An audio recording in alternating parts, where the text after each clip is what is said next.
Well, Madison was born in May of 2002, and she wasn't developing like my other two children had, so I knew something wasn't quite right. So when she was 4 months old, her pediatrician sent us to see a neurologist at Gillette's. Just upon examining her and doing some tests, they knew it was one of two things, either muscular dystrophy or spinal muscular atrophy.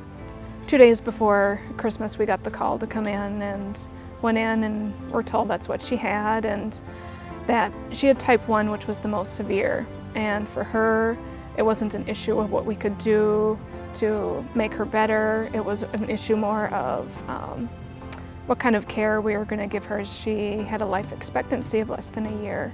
So she spent a lot of time in the hospital, usually 30 to 40 days at a time in the PICU unit at St. Paul Children's, when they thought her lungs wouldn't come back and that she probably wasn't going to make it for another couple days. So we chose to bring her home and to let her die at home, and ends up her little spirit fought and she did better at home and in the hospital, and she gave us another year and 2 months with us. She touched a lot of hearts, made a lot of people smile. She was just a special little girl. After she passed, we decided we did want to do something, but it had to do something to give back to other families that were dealing with similar issues that we were. It was very hard for us. Those 2 years with Madison, as we sat, anything with her was hard to do, going anywhere, doing anything. And so as we sat those 2 years where our life seemed to stop and everybody else's continued to go on, it was hard. After seeing a story on the news out in California of a parent that had lost a child with SMA as well, they started a foundation and built this successful playground, and right when I saw it, I knew that's what I wanted to do.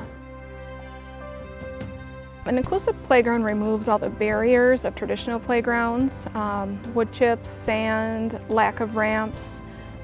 If you're in a wheelchair walker, you can't access any of those playgrounds. You can't even get onto the structure itself.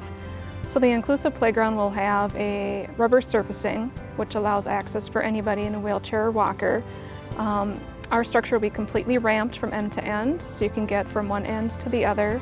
There's also specialized equipment such as specialized swings, teeter-totters, as well as a lot of sensory play, music, textured things. So it's a wide spectrum, just not that accessible piece. It's including all ranges of disabilities, so all kids can come together and play.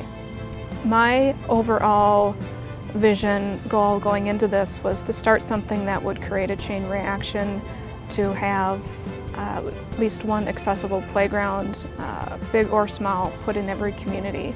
To give something somewhat simple of an idea back to other families is what pushes me every day. She struggled so long and gave us more than what she should have, and so we took that as a lesson of we needed to do something in return to help other kids.